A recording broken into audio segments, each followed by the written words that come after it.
Okay, so breaking news, it's official. DeAndre Ayton is going to the Lakers.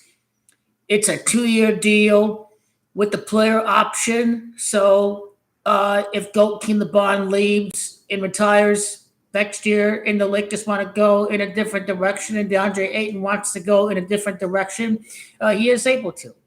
But this is a 2-year deal, and if DeAndre Ayton steps it up, then he's here for 2 years for the back-to-back repeat run. He's making $34 million between Portland and LA, so he's not getting a really big contract. But with that being said, this is not a big contract the Lakers gave him. I think this is a great scenario for the Lakers. Let's start with the question marks. The soft play. I don't want to play a playoff game. I'm late to practice. I'm late to the flight. I think a great professional like Goat King LeBron James, I think the Lakers brass is going to be on DeAndre Ayton. They're going to get on his case.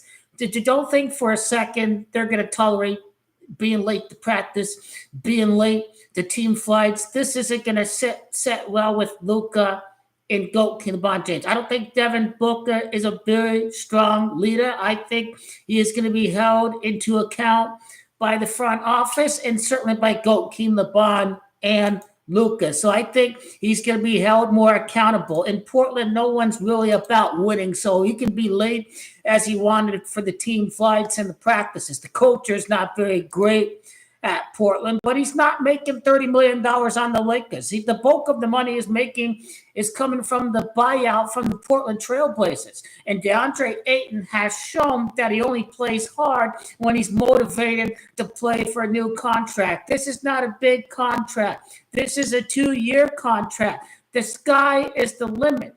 The Lakers have incentivized DeAndre Ayton to play his ass off for 1 year of Goat King LeBron James. If he wants the bag, he's going to have a great season. He's going to have to score 20 points. He's going to have to get over 10 rebounds.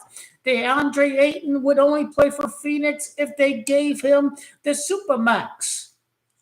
If he wants anything close to a Supermax deal, he damn well better have a big year. Because if he doesn't play on the LA Lakers, he cannot maximize his career earnings. So for DeAndre Ayton, I like the fact that they're not overpaying for this guy. I like the fact that they're giving him a prove-it deal for DeAndre Ayton. You're going to have to prove that you are that guy in the future to play alongside Luka Doncic.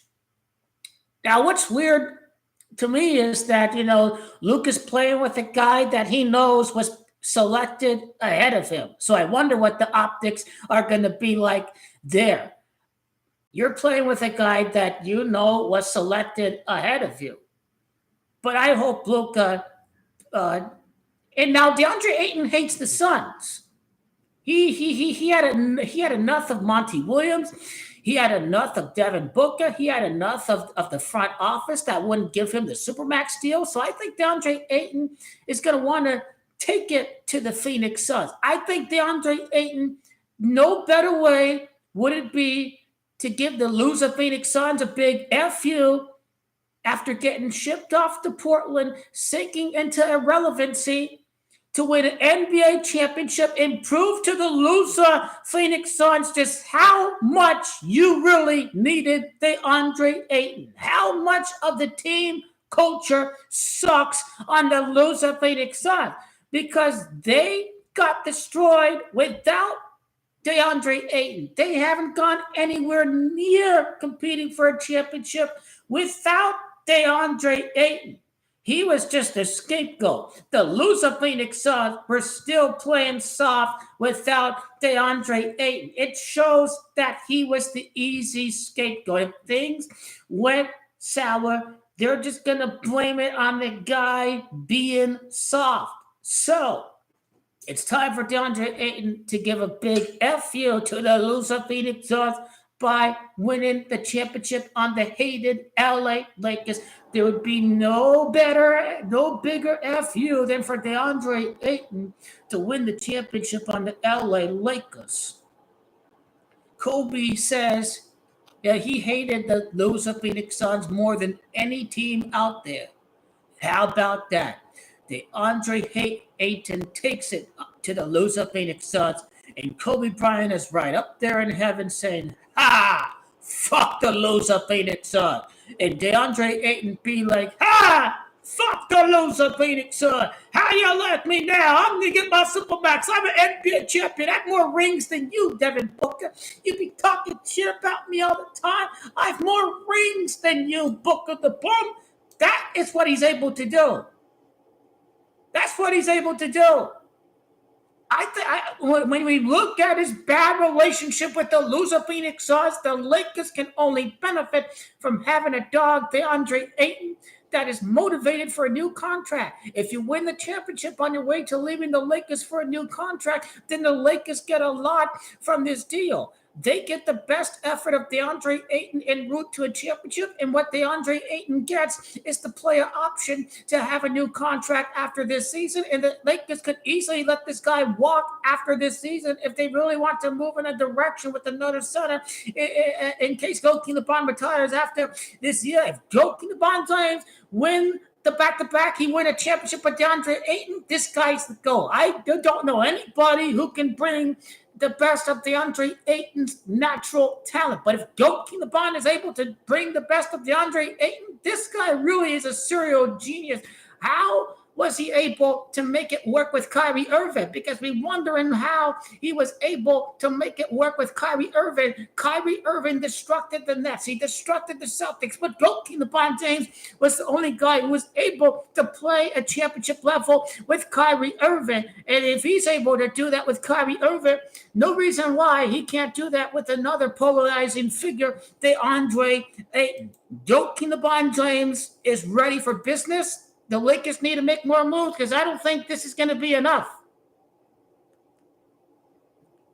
I think we need more moves. I think we need more depth in the center position. I think we need a backup to LaRavia, definitely. I think what is concerned now is we need team depth.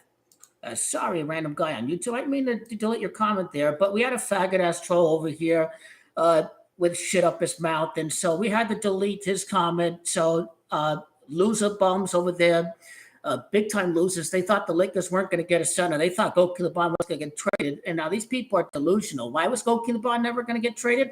Why do you want to give a bunch of assets on a guy who's only going to play 1 or 2 more years? So Joakim LeBron was never, ever going to be traded. Why give up a bunch of assets when you know you're only getting 1 or 2 years of Joakim LeBron James?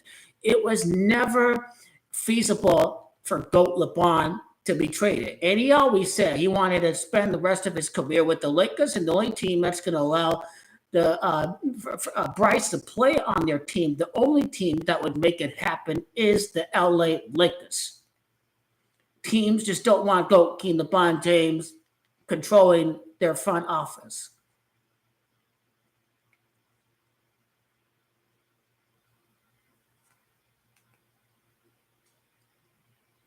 And let's say Brian Windhorst is correct. He says the Lakers are going to target 2 centers, Maxi Kleber and DeAndre Ayton. A little bit too thin of a depth chart, if you ask me. I think we need a 3rd center. The kid from Arkansas, he's got some size into this guy. 230 pounds. He's 6'7". Lakers got some size out of this guy. Was he 6'7" or was he 7 foot? I forgot his name. I did see Arkansas play. This guy was really good. Their leading scorer.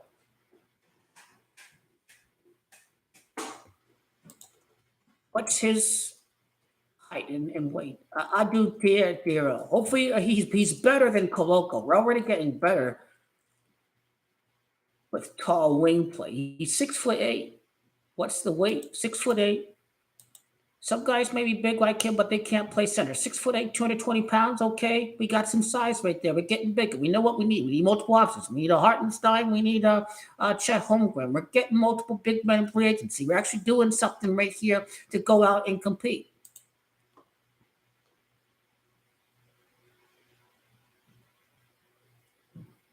Andrew Bynum never reached his real potential, if you ask me. I think he was a little bit of a whiny crybaby, and Kobe really didn't like Andrew Bynum. But he stepped it up. He was a part of a couple championships. So he ended up growing out of, his immaturity. So will DeAndre Ayton do the same? I like to see how many playoff wins he has because I haven't looked into. I just saw it on ESPN.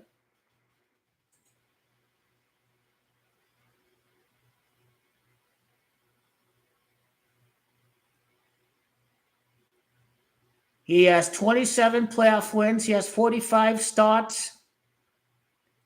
He's going to win the West at 39 wins, like Luka Doncic. He'll get the 43 wins to win a championship. It's champion. That's 43.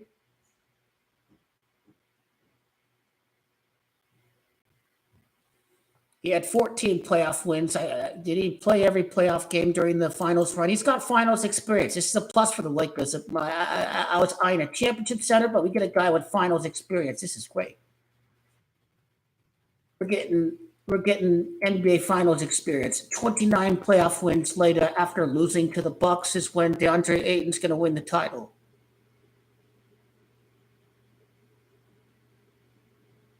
Repeat is 29. If the Lakers play the Knicks, Manhattan is 29. LA Lakers is 25. 25 playoff wins later for DeAndre Ayton. He's in the finals. The numbers stack up for DeAndre Ayton to be in the finals. Champions 43, his 43rd playoff win as a member of the Lakers to win the championship. 59 equals Black Mamba, Akron, Michael Jordan. He's here for the back-to-back. He's going to get the 59 playoff wins in his career. The Andre Ayton, that's the big Michael Jordan number. That's King from Akron. Akron 29 or 59. Akron's 59. Michael Jordan's 59. Black Mamba's 59. Back-to-back championships. DeAndre Ayton, if he plays in every playoff win, gets the 59 playoff wins. So this is the kind of deal that people doubt this about the Lakers playing the underdog role, but somebody gets something out of him. It's his hatred of the loser Phoenix Suns. It's his motivation to show the loser Phoenix Suns, I won a championship. You guys suck. Kobe said he hated the Suns more than any team out there because he got eliminated by the loser Phoenix Suns 3 times. We get some more depth. That's all we need. We need more depth. That's what we have to do. And when people are right to ask questions because of his past, but he already got paid in Portland, did he? He had no motivation. The motivation is going to be another big contract. He could test free agency after next year. Rob Pelinka knew what he was doing with this deal, I think. You give this guy a player option. You don't want to overpay for a guy who's proven to not play well after getting handed big contracts. You just get 1 year out of this guy, and you get the best out of him because he's looking to test free agency again next year. So that's the right kind of deal they needed. Not a 4-year deal, none of that. Just a player option after the first year, a 2-year contract. This is win-win for both parties. The Lakers, Joakim LeBron, Luka, and DeAndre Ayton and his representatives. This is win-win when you're looking at the optics of this 2-year deal player option after 1 year. DeAndre Ayton must get 20 points to land a very, very big deal in free agency.